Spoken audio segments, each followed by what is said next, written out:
Okay, YouTube, Redneck Man 454 here. Another day working on the International. So now what I'm doing is changing these tires out because they were just so rotted. I'm not putting brand new ones on here. I'm putting used ones. So these tires, I was looking at them, they're from 2004. And not sure when you guys will be watching this video, but these, it's the year 2021, so they're very old. And this front has a split wheel on it.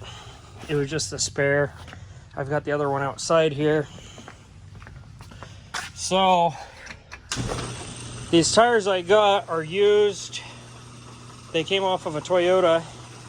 See, there's that other one we had to take off when we loaded this thing up. These were off of a Toyota here. They've got quite a bit of tread, and the date code on them is the end of 2019, so they're not even 2 years old, so those will be great on here. For now, the reason I'm not putting new on is because I think eventually once I start restoring this thing again, it's going to end up dropped down, lowered, and on different wheels and tires. But for now, I want to be able to drive it around, work the corks out of it, and as it's in and out of the restoration stage, I need to be able to roll it around, and I don't want to be dealing with having to fill up tires all the time or have one blow out and screw up some of the work that I've done. So anyways, I'm going to get to putting these, or taking the rest of these tires off, going down to my brother's shop, swapping them out, and putting them back on here. Oh, and another thing, when we ended it the other day, the radiator got a pinhole in one of the fins, so it's going to need a new radiator. I could probably have that one fixed, but I'm just going to go ahead and put a new one in there, so that'll be to come in the future. But yeah, so these used tires and the wheels on there were $250. So running total on this thing is $32.50 plus fuel, plus a used battery that I already had laying around. So we're gonna say with fuel and everything, battery, we'll say $33.50 is what I've got back in this thing. So we'll kind of keep track as we go along. Okay, so I just got back from my brother's shop. So there's the Toyota wheels that these tires came from, and the tires are all mounted. They look good. I'm gonna go ahead and pop them on there. I didn't get any footage of me doing anything down there. If you guys want to watch tire mounting videos, there's plenty on YouTube already. So I'm gonna get these put on. We'll see what she looks like. All right, new tires are on. These are about an inch wider. They're the same height as the others. These are, what size are these? 265 75s. The others were 235 85s. So the height's the same. Width is about an inch wider. They do poke a little bit, which I don't like. But for right now, this will work. Let's see if we get, there we go. And they look pretty good on there. I don't like that wheel gap up in the front. If it was a four-wheel drive, it would be better. In the back, I don't like how tucked it is compared to the front, but that's all stuff that could be fixed in the future. So anyways, I'm gonna see if I could fire it up and go do some driving in it now. Okay, before I drive it, I figured I'd change the oil. I'm already here. So it's draining right now. So I may as well change that. And it's not the oil I'm worried about. A lot of people worry about oil's age. It's more or less that oil filter. Those things can break down, and that could cause more of an issue than driving around on dirty oil for, you know, a couple miles. So I'm going to put Quaker State in there. I've never ran Quaker State before, and a Mobil 1 filter. And we'll see how she does. Well, oil's changed. Already poured the oil back in that container there. That was probably one of the hardest filters I've ever had to get off. I guess sitting Maybe last oil change was 15 years ago. Maybe longer. I doubt longer, but probably around 15. I did charge up the battery the other day.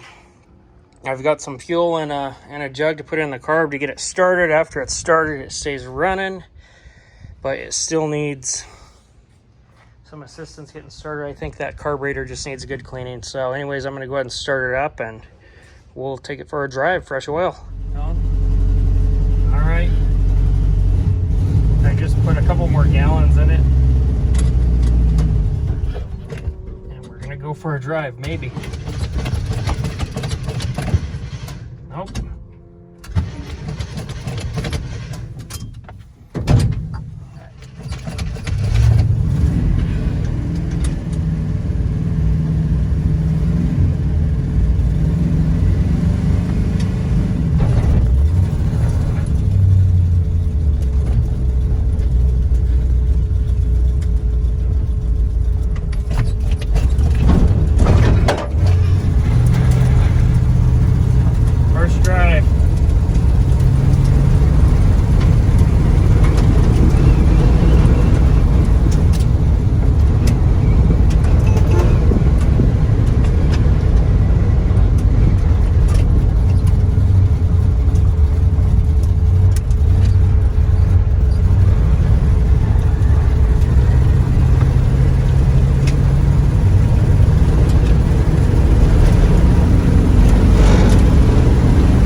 Boys, she lives. Still not running 100%. I think the carburetor definitely needs some work, but we're doing 60 for the first time.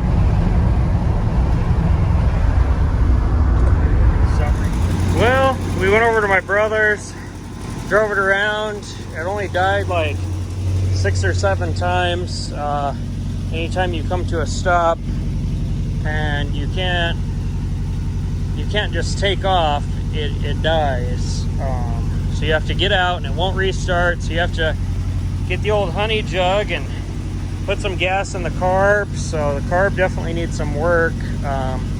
Once you're driving though, it drives fine. So I think with a little bit of carb work and new belts, hoses, this thing doesn't seem like it's leaking as bad as it was, if any. And it's got good pressure in there, so maybe that sealed itself for now. Still not going to trust it, but anyways, if you guys like this video, go ahead and hit that subscribe button and give it a like. Mainly give it a like.